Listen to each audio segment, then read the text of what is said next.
기도하겠습니다. 아버지 하나님 감사합니다. 오늘도 예배할 수 있는 또 예배로 불러주신 그 자녀 삼으셔서 감사합니다. 하나님, 우리가 지금 말씀 앞에 섰습니다. 저는 언제나 듣는 모두가 말씀 앞에서 그 말씀이 말하는 대로 우리가 듣고 점검하고 그 힘을 갖고 살아갈 수 있도록 오늘도 우리를 깨닫게 하시고 역사해 주시옵소서. 또한 사랑하는 성도들이 주 앞에 드린 예물을 위해서도 기도합니다. 주께서 우리에게 주시고 함께 하심을 감사해서 드린 예물들입니다. 기쁘게 받아주시고 여전히 세상 속에 애쓰며 땀 흘며 살아갑니다. 하나님, 어려운 시절이지만 성도의 삶을 도와주셔서 영적으로 육적으로 열매 맺고 이 시절을 지나갈 수 있도록 함께하여 주시옵소서.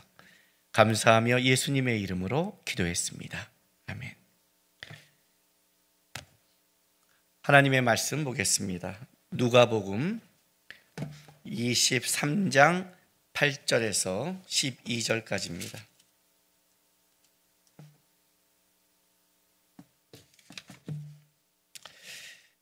누가복음 23장 8절에서 12절까지 우리 한 절씩 교독하겠습니다. 헤롯이 예수를 보고 매우 기뻐하니 이는 그의 소문을 들었으므로 보고자 한 지 오래였고 또한 무엇이나 이적 행하심을 볼까 바랐던 영거로라.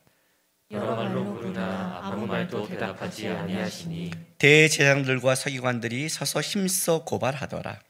헤롯이 그 군인들과 함께 예수를 업신여기며 희롱하고 빛난 옷을 입혀 빌라도에게 도로 보내니 같이 있습니다. 헤롯과 빌라도가 전에는 원수였으나 당일에 서로 친구가 됩니다. 아멘. 진리가 무엇이냐라는 이 주제를 가지고 빌라도의 의문 또 헤롯의 질문, 오늘 두 번째 이제 헤롯의 질문을 통해서 우리가 지금 이 말씀을 좀 추적하려고 합니다. 사내들인 공유에 유대인들의 장로들이 또 대제사장들과 서기관들이 예수님을 고발하려고 빌라도에게 왔습니다. 빌라도에게 온 것은 사실은 빌라도의 로마의 힘을 빌려서 그 힘을 가지고 예수를 제거하려는 아주 정치적인 깊은 술수가 있었습니다. 문제는 뭐냐면 빌라도에게 그걸 읽혔다는 겁니다. 빌라도가 이 얘기를 듣고 보니까 모함은 있는데 실체가 없는 거예요. 정확한. 그래서 찾습니다. 근데 나오는 증거가 변변치 않는 거예요. 그 증거가 변변치 않은 걸 보면서 빌라도가 이제 그 유대인들의 이 장로들이 자기네 안에서의 권력, 그 자기네 안에서의 그 문제를 갖고 온다는 걸 빌라도도 정치적으로 빠른 사람이니까 기억하고 이걸 보면서 하고 있는데 이 얘기를 듣다 보니까 예수님이 갈릴리 지역이라는 것이 드러났습니다. 오늘 23장 6절 7절에 보면 빌라도가 듣고 그가 갈릴리 사람이냐 물어 헤롯이 관할에 속한 줄 알고 헤롯에게 보내니 그때 헤롯이 예루살렘에 있더라. 그러니까 헤롯의 갈릴리가 갈릴리 왕으로 있지만 그때 예루살렘으로 마침 와 있었기 때문에, 왜냐하면 6월절이 왔잖아요. 와 있기 때문에 이때 이건 찬스다. 왜냐하면 그 지역 사람은 그 당시의 관례가 그 자치에 있는 왕이 그걸 하는 것이 하나의 관례이기 때문에 이걸 찬스로 보내는 겁니다. 빌라도가 안 거죠. 유대인들이 갖고 있는 그 술수를 보냈는데, 헤롯에게 보냈는데, 헤롯은 오늘 본문에 보면 예수님을 참 기쁘게 맞이해요. 참 신기하죠? 자, 23장 8절 보세요. 헤롯이 예수를 보고 매우 기뻐하니 그래요. 여러분, 누가 어디서 기쁘게 맞는다고 좋아하지 마세요. 우리는 항상 그거 하면 내가 참 답답한 게 뭐냐면요. 그러니까 우리는 이게 무슨 말이냐면 철저히 우리는 자기중심적이에요. 우리 특히 결혼하는 자매들, 남자 이렇게 목사님 남자 좀 봐주세요 들어오면 이제 우리가 보면서 봐달라니까 보잖아요, 그죠? 근데 그걸 봐달라는 게 어떤 걸 봐달라는 거예요? 저는 좋은데 혹시 목사님 눈에 어떤 문제가 있는지 그걸 봐달라는 거 아니에요? 아니 그냥 좋고 다 좋은데 왜 봐요? 그래서 보다가 야 얘가 좀 이런 게 우리가 좀 걸려. 그럼 뭐라는 줄 아세요? 저한테 잘해줘요 그래요. 아니 연애할 때 잘해주죠. 그러면 연애할 때 잘해주지 않는 남자가 왜 사귀어요? 원래 연애할 때는 잘해주고 결혼해서는 그런 거죠. 그죠? 알잖아요. 다 겪어본 거. 이게 참 웃겨요. 다 중심이 자기예요. 자기 때 잘해줘요. 자기 보면 좋아해요. 자기 보면 기뻐해요. 그게 중심이 아니거든요. 헤롯이 기뻐해요. 왜요? 의도가 뭐냐는 거죠. 여러분, 제가 쓰는 예화에 제가 어디 가서 이 예화를 쓰면서 항상 이런 말을 해요. 아마 우리나라의 10대 예화에 들어갈 것이다 그래요. 제 생각에는 1, 2, 3위에 들어가요. 근데 이렇게 말하면 좀 교만할까 봐. 아니 솔직히 말하면 1, 2위를 다투지 않을까. 점점 교만해지죠. 뭐냐면 집이 중심입니까? 교회가 중심입니까? 어디 가서 이 예화를 쓰면 청년들이나 어느 그 성도들이 듣다가 나중에 뻥 터져요. 항상 내가 우리 교회 성도들에게 내가 어떤 일을 시킬 때 목사님 교회가 멀어서 제가 힘들어요. 이 말하면 십자가로 찍는다 그러면 순간 사람들이 당황을 해요. 아니 왜 집이 멀어서 못하는 성도한테 왜 저 목사님이 저렇게 하지? 이렇게. 그때 제가 뭐라고 하냐면 교회가 먼 게 아니라 집이 먼 겁니다. 그리고 순간 정적이 흐르더니 빵 터져요. 그리고 끄덕끄덕해요. 중심은 집이 아니라 교회입니다. 우리가 어떤 논리를 적용하고 이것이 옳다고 얘기할 때 중요한 게 하나 있습니다. 근거가 분명하냐예요. 중심이 분명하냐는 겁니다. 그게 민수기 13장 얘기입니다. 12명의 정탐꾼을 보내는 겁니다. 정탐하고 40일 하고 돌아왔습니다. 그들이 제시한 근거가 틀린 게 하나도 없습니다. 그러니까 항상 우리는 여기에 속아요. 틀린 게 없다는 거예요. 근데 맞았는데 뭐에 맞았느냐? 12정탐꾼이 특별히 10명의 정탐꾼이 보는 땅의 안목이 맞은 거죠. 중심이, 그러니까 땅의 기준과 중심에서 맞은 거죠. 갈렙과 여호수아만이 중심이 하늘이죠. 하늘의 중심으로 오니까 다 틀어진 거예요. 틀렸다고 말하는 게 아니라 기준과 중심이 틀어진 거예요. 그러니까 저랑 많은 사람들이 상담하고 어떤 거를 와서 당황하는 게 뭐냐면 맞다고 얘기하는 순간 그게 왜 맞아 하고 기준과 중심의 문제를 딱 건드려 버리면 완전히 다 180도 엎어져 버리는 거예요. 집이 중심이면 안 나올 이유가 무지하게 많다고 했잖아요. 그게 거짓말, 그 사람이 거짓말을 하는 게 아니에요. 사실을 얘기하고 있는 거예요. 그 사람은. 사실을 얘기하는데 뭐가 문제예요? 집중심이라는 거죠. 중심이 바뀌는 순간 완전히 모든 게 다 바뀌어요. 빨리 와야 되고 열심히 와야 되고 그렇지 않아요? 분별을 하려면 분별이란 내 중심에서 할 수 없는 겁니다. 분별이란 내 거를 내려놔야 분별할 수 있는 거예요. 이게 굉장히 중요한 하나의 기준점을 갖고 있는 겁니다. 만약에 이거를 잘못 가지고 있으면 여러분 아셔야 돼요. 그 잘못된 중심과 기준을 갖고 이스라엘 백성들이 그 40년을 돌아버렸잖아요. 그 잘못된 중심이 광야에서 죽어나갔잖아요. 그 중심과 기준을 가르치는 데 하나님이 이스라엘 백성에게 40년을 투자해버려요. 이게 얼마나 중요했으면 얼마나 중요했습니까? 왜 제가 이 말을 하냐면 지금 헤롯이 기뻐해요. 왜 기뻐하냐는 거예요 도대체. 기뻐하면 되는 거예요? 그럼 그 기뻐하면 좋은 걸까요? 헤롯이 갖고 있는 기뻐하는 기준이 뭐고 헤롯이 기뻐하는 중심이 뭔가가 보이는 거 아니에요? 오늘 그 본문이 이 본문이 얘기하는 거예요. 오늘 본문은 헤롯이 이렇게 기뻐하다가 뭘로 끝나요 여러분? 결론이 보세요. 짧은 구절이에요. 짧은 구절인데 11절 보세요. 헤롯이 그 군인과 함께 예수를 업신여기며 희롱하고 빛난 옷을 입혀 빌라도에게 도로 보내니 그래요. 그렇죠? 주어가 누구예요? 헤롯이 예수를 업신여겨요. 군인들과 함께는 일단 빼버리세요. 헤롯이 그렇게 기뻐했던 헤롯이 오히려 주어가 돼서 주체가 돼서 예수를 업신여기고 그죠? 몹시 얕보고 경시하고 이런 뜻이에요. 그리고 더 나아가 희롱하고 빛난 옷을 입혀 빌라도에게 보내다. 이 빛난 옷은 뭐냐면 그 유대인들이 그 이런 거 있잖아요. 귀족들이 그 망토 같이 이렇게 입는 은색 그 망토 같은 거를 입힌 거예요. 왕이 되니까 그 희롱한 거죠. 그래서 돌려보내는 거예요. 어떻게 이 짧은 순간에 그렇게 기뻐했던 사람이 이렇게 멸시하고 희롱한 자로 바뀌었냐는 거예요. 그러면 다른 말로 하면 이 주제는 간단하잖아요. 너가 내 기뻐하는 것을 채워주지 않았다는 거 아니에요. 그 얘기를 지금 하고 있는 거냐, 헤롯이. 그죠? 내가 원하는 걸 네가 채우지 않아?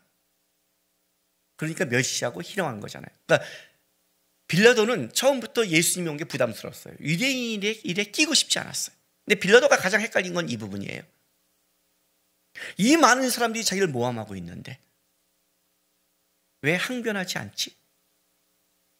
더 중요한 것은 내가 볼 때 증거가 변면치 않은데 나중에 빌라도가 묻잖아. 난 너를 풀어줄 권세가 있는데 너 왜 그러니?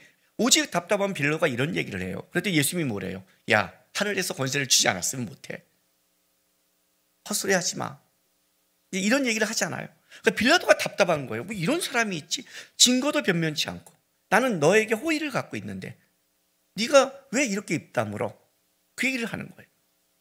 이 의문이에요. 근데 진리 얘기를 해요. 그러니까 빌라도는 웃기는 거죠.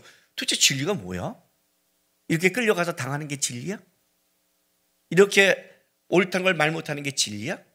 진짜 너의 나라에 속한 중심은 뭐야? 그 하나님의 나라에 속한 기준과 중심을 빌라도가 알 수가 없는 거예요. 그 진리가 무엇이냐는 의문에 빠진 거예요. 어쨌든 빌라도의 눈에는 예수님은 뭐예요? 잡아 사용해야 할 만한 그 문제가 없고 괜히 유대인의 문제에 끼고 싶지 않았어요. 헤롯에게 넘긴 거예요. 헤롯은 기뻐했어요. 왜요? 헤롯은 이전부터 예수님을 보고 싶어 했어요. 갈릴리 원래 지역이 헤롯 왕이 가졌던 그 지역이고 거기서 주로 예수님이 사역을 했고 예수님의 그 이적과 기적을 많이 들었는데 예수님을 보고자 했어요. 근데 왜 보고자 했냐는 그 의도가 중요한 거죠. 그죠? 왜 보고자 했을까? 이걸 알기 위해서 여러분 좀 오늘 어렵지만 헤롯 그 왕가를 좀 이해를 하셔야 됩니다. 근데 이거는 좀 아셔야 여러분이 그 성경을 이해할 때 도움이 됩니다. 일단은 우리가 제일 첫 번째 접한 헤롯은 헤롯 대왕이라는 예수님이 태어날 때 그때 그 이스라엘 전체를 다스렸던 왕입니다. 그래서 헤롯 대왕이라고 합니다. 왜 헤롯 대왕이라고 하냐면 그 다음에 이제 아들들로 분봉왕으로 나라가 이렇게 분리해서 주기 때문에 전체를 했던 사람을 헤롯 대왕이라고 합니다. 잔인한 인물이죠. 동방바사가 찾아갔을 때 어떻게 해요? 베들레헴의 2살 이하의 아이들을 죽여버린 아주 잔인한 왕이었습니다. 그 이제 헤롯 대왕을 죽고 나서 유대가 이스라엘이 세 개로 이렇게 나눠져서 분봉왕을 이렇게 나눠서 합니다. 가장 중요한 그 유다와 사마리아 지역의 왕은 헤롯 아켈레오입니다. 아주 잔인한 왕입니다. 이 사람도. 그래서 나중에 이 사람은 폐위가 되고 이 지역을 누가 오냐면 로마가 직할로 오는데 그때 온 사람이 빌라도입니다. 어쨌든 헤롯 아킬레오가 있고 그 다음에 그 바로 위쪽 갈릴리와 동쪽에 있는 베레아 지역 이쪽을 하는 것이 우리가 성경에 너무나 많이 알고는 헤롯 안티바스라고 합니다. 왜 이 사람은 중요하냐면 이 사람이 세례요한을 죽인 자이기 때문에 그렇습니다. 오늘 그 사람이 바로 이 사람입니다. 예수님 왔을 때 재판하는 그러니까 굉장히 중요한 사람, 예수님과 직접적인 연관이 있는 사람이 헤롯 안티바스입니다. 그리고 이제 그 완전히 우리 가이사라 빌립보라고 그러죠. 이두레 지역, 드라고니 지역이라고 완전 그 위에 갈릴리 위에 그 북쪽 지역 이렇게 이스라엘 보면 거기를 다스린 사람이 헤롯 빌립 1세라고 합니다. 자 이제 근데 어떻게 이해하셔야 되냐면 이렇게 이해해야 됩니다. 헤롯 대왕은 아내가 무지하게 많습니다. 한 10명 정도 됩니다. 예. 얼마나 여러분 거기서 자식이 났으면 얼마나 정권이 치열하겠어요. 한번 생각해 보세요. 그죠? 그러니까 잔인할 수밖에 없는 거예요. 근데 헤롯 대왕은 그 누구랑 그 결혼하냐면 미리암이라는 여자와 먼저 결혼을 합니다.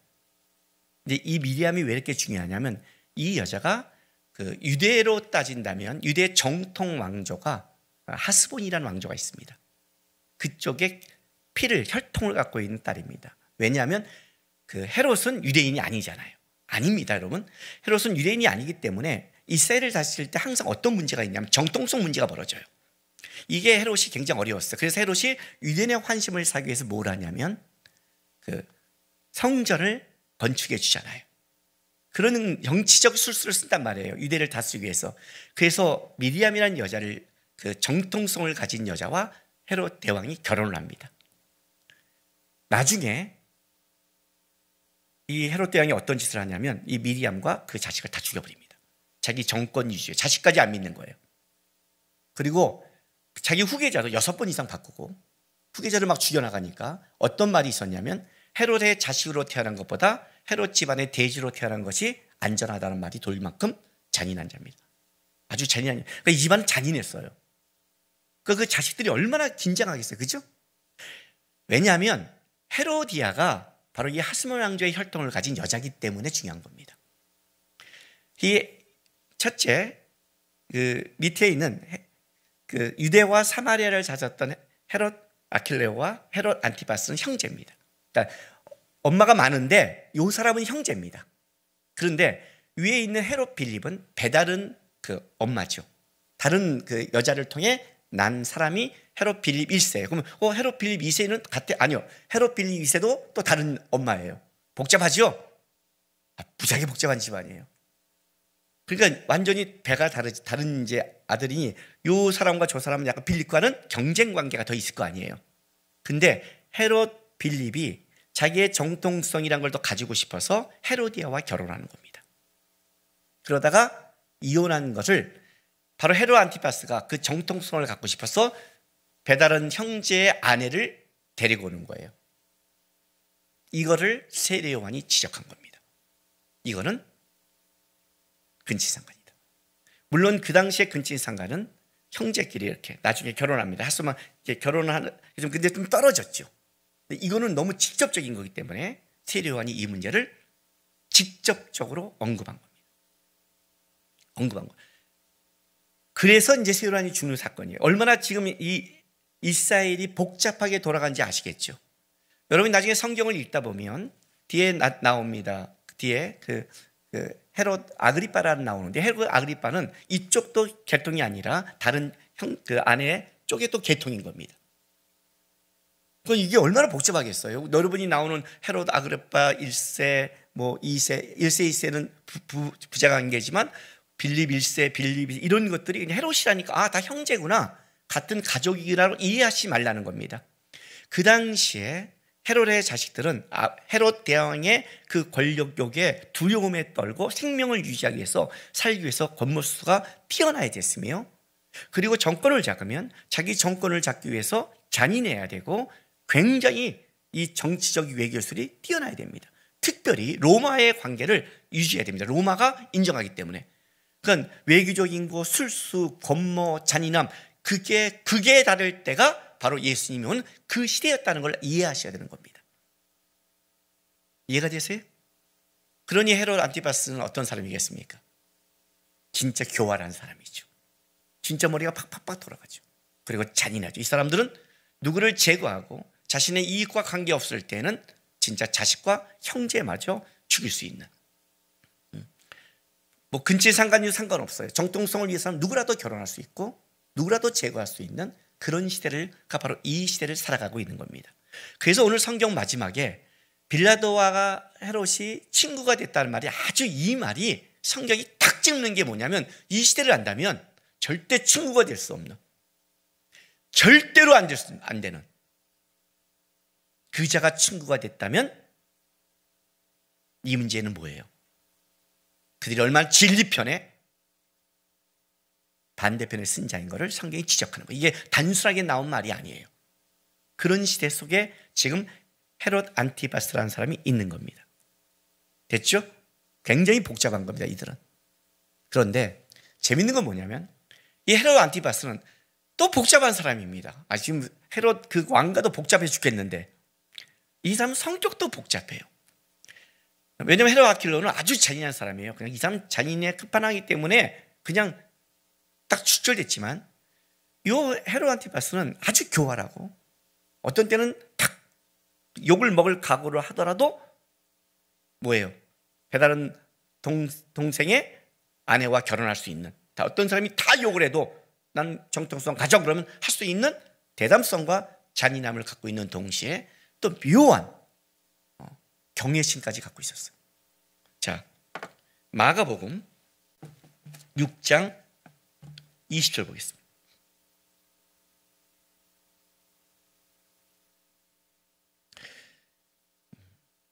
자, 19절 20절 제가 읽어줄게요. 헤로디아가 요한을 원수로 여겨 죽이고자 하였을 때 하지 못한 것은, 헤롯이 요한을 의롭고 거룩한 사람으로 알고 두려워하고 보호하며 또 그의 말을 들을 때 크게 번민을 하면서도 달갑게 들음이더라. 자, 재밌죠? 세례 요한이에요. 잔인한 거예요. 근데 딱 헤로디아와 결혼했을 때, 세례 요한이 지적할 때, 근데 자기의 그 정치적인 결정을 지적했잖아요. 이건 치명적인 걸 지적한 거거든요. 근데 그럴 때 여태까지 이 자리까지 왔다는 것은 자기 아버지의 눈과 형제들 사이에서 이 분봉화를 잡았다는 건 굉장한 사람인데, 그런데 요한에 대해서는 뭐예요? 두려워해요. 근데 그냥 두려워하는 게 아니라, 백성들 때문만 두려워하는 게 아니라 보호까지 했어요. 왜요? 의롭고 거룩한 사람이라는 걸 인정한 거예요. 이 속에 얼마나 복잡해요, 그죠? 복잡한 거예요. 우리 기독교인이 가끔 헤롯처럼 살아갈 때가 있어요. 왠지 아세요? 세상적으로도 하려면 진짜 쫙 제대로 하든지, 세상적으로 쫙 할 때는 괜히 또 신앙적으로 고민해요. 또 신앙적으로 할 때는 또 세상적으로 염려해요. 안 그래요? 왜 우리 성도들이 많은데 분별력이 없어진 줄 아십니까? 신앙적으로 결정할 문제는 신앙적인 근거를 갖고 해야 되고, 세상적인 거는 세상적인 근거로 해야 되는데, 꼭 결정적인 순간에 가서 세상적으로 봐야 될 걸 신앙적으로 보고, 신앙적으로 볼 걸 세상적으로 봐서 다 틀어져요.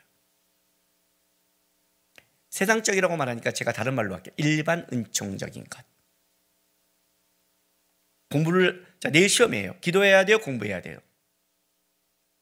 기도해야 돼요? 공부해야 돼요? 이럴 때 이러죠. 그 기도하면서 공부해야 되죠. 기도는 전제고요. 공부해야지.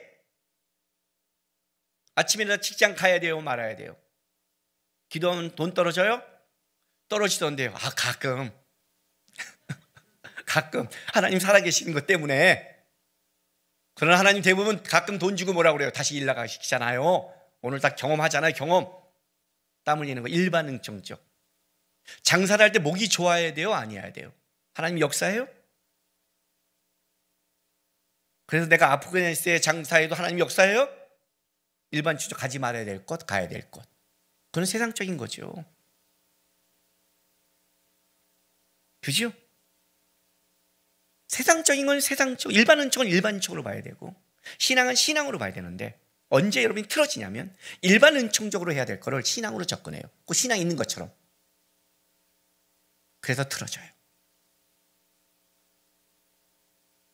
그 신앙적으로 해야 될 거를 세상적으로 염려하다가 틀어져요.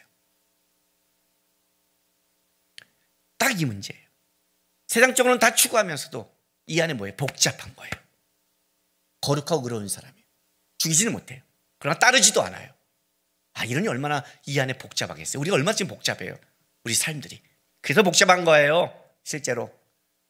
하나님께 할 걸 하나님께 딱 하고, 내가 할 거 딱 하고 맡기면 끝인데, 하나님이 할 거를 따라가기 싫으니까 자꾸만 내 안에 작동하니까 복잡하고, 내가 할 거를 자꾸만 내가 안 하고 하나님께 기도함으로 떼우려다가 복잡하고. 이게 성도의 삶에 복잡한 사람의 대부분 이 문제가 걸려 있는 거예요. 헤롯은 복잡한 인물이에요. 의롭고 두렵게 여긴 거예요. 그러면서 잔인해요. 그러니 요 헤롯의 마음을 누가 알았냐? 헤로디아가 한 거예요. 헤로디아가 딱 이 결단할 수 있는 계기를 마련하죠. 어떻게? 자기 딸 살로메를 통해 춤을 추고 헤롯의 마음을 만족한 다음에 모든 부탁을 들어주길 때 세례 요한의 목을 요구해서 죽여버린 거예요. 자, 의롭고 거룩한 사람을 죽였어. 이 안에 뭐가 남을까요? 두려움이란 게 있겠죠. 그죠? 뭔가 자책감이라는 게 있잖아요. 이게 하나님 앞에 옳은 거야? 라는 게 왔을 때 여러분, 혹시 내가 틀리지 않을까 하고 왔을 때는 사람은 뭐냐면 이 안에 겁이라는 게 있는 거예요. 두려움이라는 게 있는 거예요. 두려움이 사라질 때가 문제잖아요. 그걸 갖고 있는 거예요. 그런데 예수라는 존재가 나타났어요. 자, 마가복음 바로 6장 14절부터 16절 보세요. 그 예수라는 존재에 헤롯이 관심을 갖는 이유는 이 문제 때문이었어요. 이에 예수의 이름이 드러난지라 헤롯 왕이 듣고 이르되 이는 세례 요한이 죽은 자 가운데서 살아났도다. 그러므로 이런 능력이 그 속에 일어나느니라 하고 어떤 이는 그가 엘리야라 하고 또 어떤 이는 그가 선지자니 옛 선지자 중 하나와 같다 하되 어떤 이는 그렇게 하되 헤롯은 듣고 이르되 내가 목벤 요한 그가 살아났도다 하더라. 지금 헤롯은 뭐라고 말하냐면 아니야, 다른 선지자라는 가능성보다는 세례 요한이 살아난 걸 계속 주장하는 거예요. 왜요? 왜 그럴까요? 일단 예수님도 세례 요한처럼 광야에서 외친 자였고 그의 그 삶이 세례 요한의 외침과 비슷한 게 있었어요. 실제로. 그죠? 왜냐하면 세례 요한 자체가 예수님의 길을 앞서 보낸 자이기 때문에 비슷한 게 있었단 말이에요. 그런데 만약 세례 요한이 살아났다면 어떤 헤롯 안에 어떤 것이 해결되냐면 어떤 게 해결돼요? 자기가 의로운 자를 죽였다는 것이 끝난 거죠. 죄책감이 사라지겠죠. 봐, 세례 요한은 이런 존재야. 내가 죽여서 살 수 있는. 그래서 내가는 해서 상관없어. 이렇게. 쉽게 말하면 이 예수님에 대한 관심은 진리에 대한 관심이 아니고 자기에 대한, 자기 중심에서 자기 것을 해결하고 싶은 거의 중심이었어요. 그래서 누구보다 세례 요한이 태어났다는 걸 강조해요. 그래서 오늘 딱 예수님이 앞에 왔을 때 보세요. 이제 헤롯이 한 반응을 보세요. 다시 누가복음 23장 가겠습니다. 자, 8절. 헤롯이 예수를 보고 매우 기뻐하니 이는 그의 소문을 들었습니다. 어떤 소문? 이적과 기적을 행한 소문. 근데 봐요. 자, 올해 또한 무엇이나 그 이적 행하심을 볼까 바랐던 영광. 첫 번째가 뭐예요? 이적을 행하기를 바랬던 거예요. 두 번째는 뭐냐면 9절.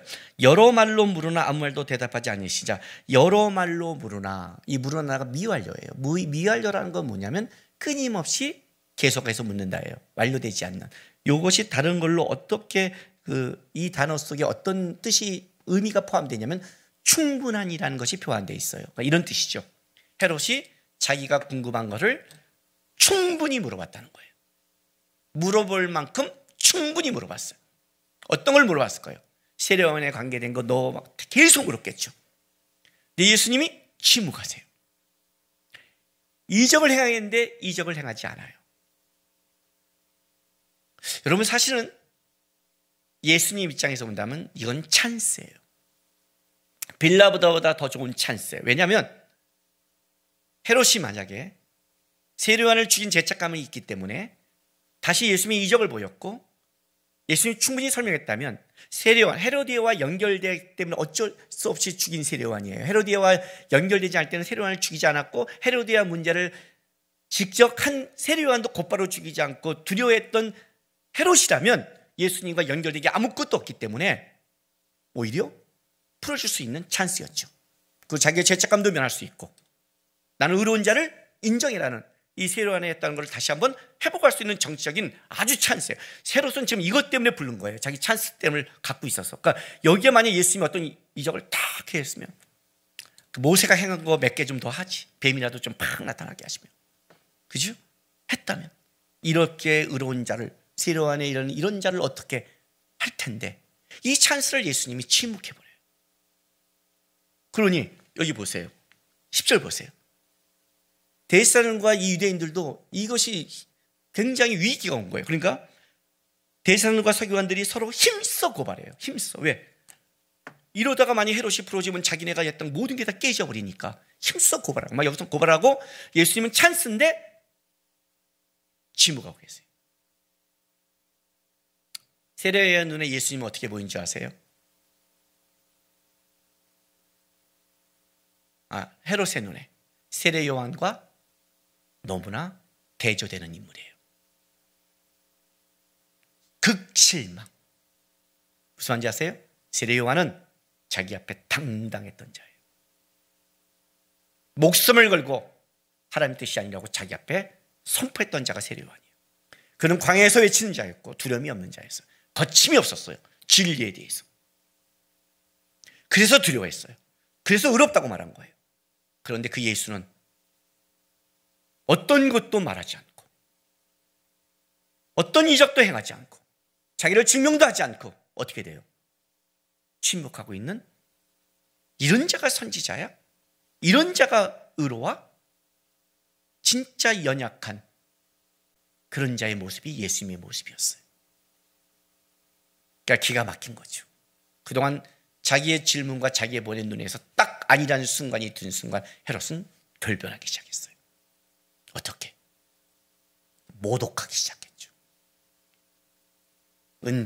망토를 씌워서 더 모독하고 오히려 희롱하고 오히려 조롱하기 시작했어요. 내가 그동안 오랫동안 기다렸던 게 이런 자였어. 이해가 되세요? 헤롯이 뭘 지명한 줄 아세요? 그는 진리에 관해서 관심이 없는 자였어요. 진리에 의해서 관심이 있는 자는 적어도 그가 내가 원하는 대답이 나오지 않는다 해도 진리에 대한 두려움 때문에 이렇게 무리하지 않아요.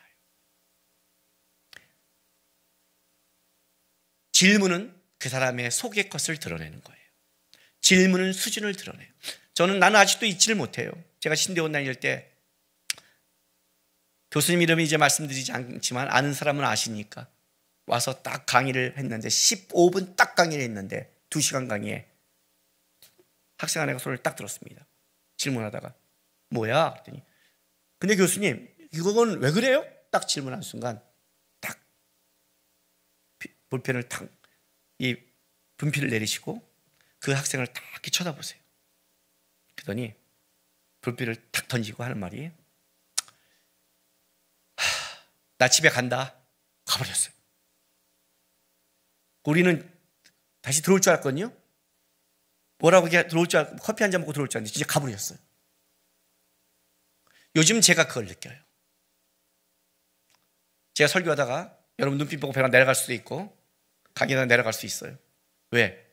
딱 질문을 듣는 순간 야 이거 강의에서 뭐하나?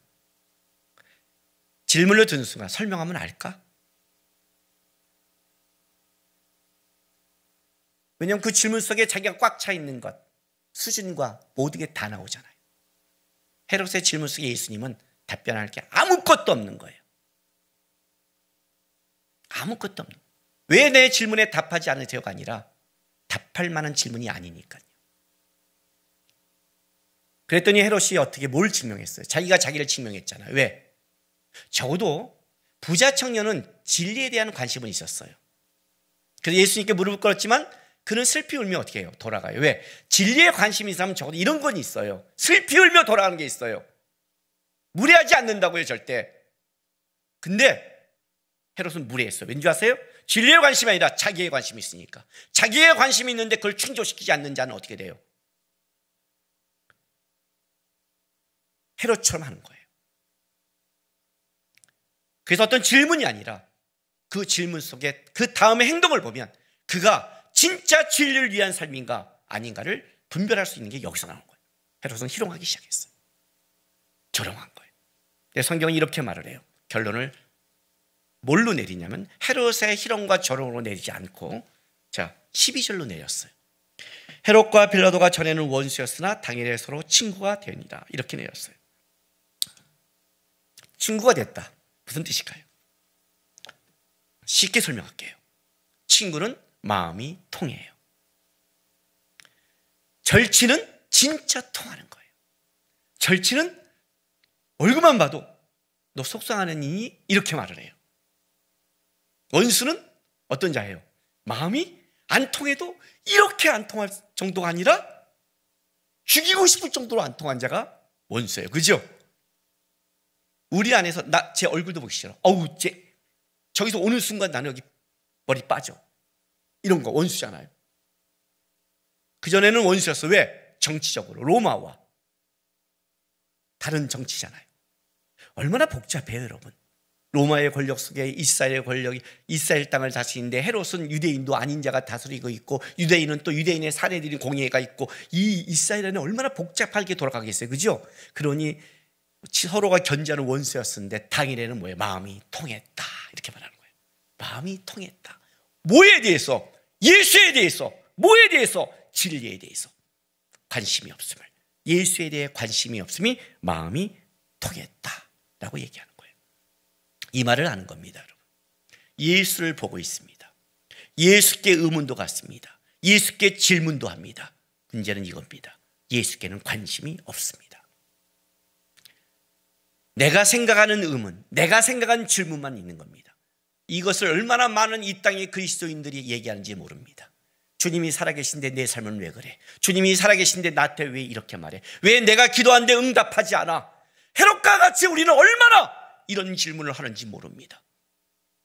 다 자기가 중심이 돼서 자기의 수많은 기도를 했는데 주님이 듣지 않는데, 헤롯이 이렇게 말합니다. 수많은 질문을 했는데 답하지 않더라. 실용하는 거예요. 왜 우리의 기도에 주님이 일일이 반응해야 됩니까? 자녀가 있잖아요. 부모가 친모가 있을 땐 자녀가 묵상을 해야죠. 부모를 조이는 게 어떻게 자녀의 태도입니까? 진짜 예수를 보는 겁니까? 진짜 예수님을 두려워하시는 겁니까?